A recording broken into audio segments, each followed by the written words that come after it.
শেষ সময়ে টাঙ্গাইলের খামারগুলোতে গরু মোটাতাজাকরণে ব্যস্ত খামারিরা। তেমনি একজন সুমন নামে এই যুবক। টাঙ্গাইলের ঘাটাইল উপজেলার খায়েরপাড়া গ্রামের সুমন পড়াশোনা শেষ করে চাকরির পেছনে না ছুটেই গড়েছেন ডেইরি ফার্ম।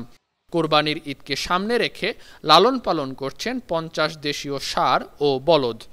সব বড় বড় গরু, বলদ আছে, শাহিওয়াল আছে, তারপর দেশি আছে, অস্ট্রেল আছে, বিভিন্ন ধরনের গরু আছে, ছোট বড় সব ধরনের গরুই আছে। গরু খাওয়াইতেছি ধানের কুড়া, মুসুরি বুসি, ভুট্টা ভাঙ্গা, ফেসাই কালাই, গাছ পচ্ছা আমরা কাঁচা ঘাস খিলাই। সুমনের মতো অনেক যুবকই গড়ে তুলেছেন গরুর খামার। খামারগুলোতে চলছে দেশীয় পদ্ধতিতে পশু মোটাতাজাকরণ প্রক্রিয়া। খাওয়ানো হচ্ছে খড়, ঘাস, গমের ভুসি, ভাত, চিটাগুড়, খৈলসহ দানাদার খাবার। খামারিদের সহযোগিতা করছে জেলা প্রাণী সম্পদ বিভাগ।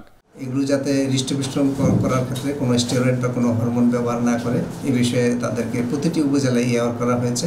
বিভিন্ন খামারিদের প্রায় 1650 জন খামারিকে আমরা প্রশিক্ষণ দিয়েছি এবং এই হৃষ্টপুষ্টকরণে যাতে কোনো স্টেরয়েড ব্যবহার না করে নিরাপদ মাংস তারা প্রস্তুত করে এই বিষয়ে আমরা ব্যাপক প্রশিক্ষণ এবং সচেতনতা কার্যক্রম চালিয়ে যাচ্ছি। জেলা প্রাণী সম্পদ বিভাগ জানিয়েছে টাঙ্গাইলে 26,203টি খামার রয়েছে। জেলায় এবার কোরবানির পশুর চাহিদা 2,11,974টি। কোরবানিযোগ্য পশু রয়েছে 2,36,990টি। চাহিদার চেয়ে 25,016টি পশু বেশি আছে, যেগুলো দেশের বিভিন্ন জায়গায় সরবরাহ করা হবে। ইতোমধ্যে দেশের বিভিন্ন অঞ্চল থেকে কোরবানির পশু কিনতে খামারে আসছেন ক্রেতারা। এখানে আমরা রেগুলারই আসি, প্রায় 5-7 বছর যাবত এই চাকদারে আসি।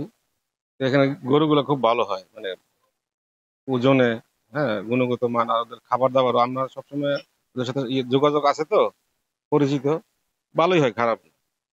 প্রায় আমরা প্রতি বছর গরু নেই এই জায়গা থেকে।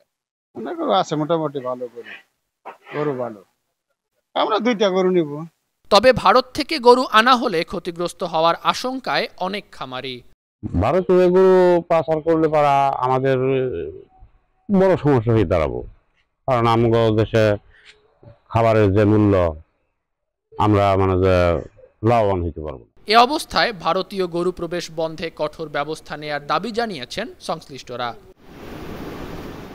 News desk, 52 TV.